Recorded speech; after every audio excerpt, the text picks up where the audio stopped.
Kabasketball, hindi na babahala itong si Coach Tim Cone sa pinaka-latest na FIBA World Cup draw. Matapos nga tayo mapabilang kasama ang New Zealand at itong powerhouse na Australia.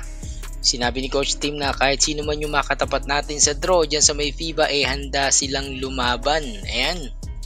Hindi naman daw siya umano kagaya ng iba na ginagawang issue yung nangyaring draw. Magsisimula yung drawing na November. That means mga kabasketball, confident itong si Coach Tim Cone na isa tayo o isa yung Pilipinas o Gilas dito sa mapapabilang sa FIBA World Cup.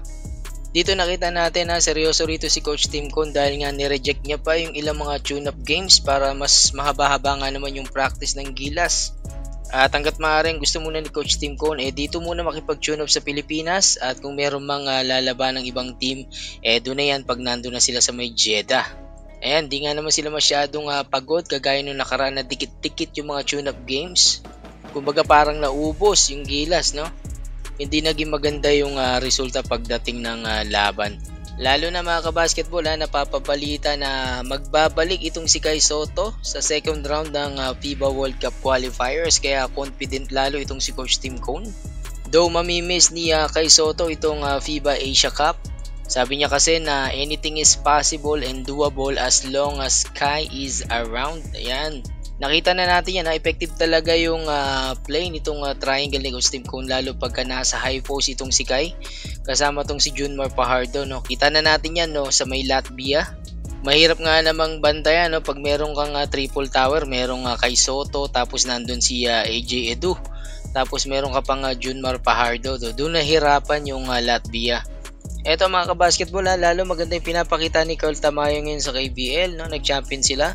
Si Kevin Kiembao, ganun din, na kumpirmadong may mga workout niyan sa NBA.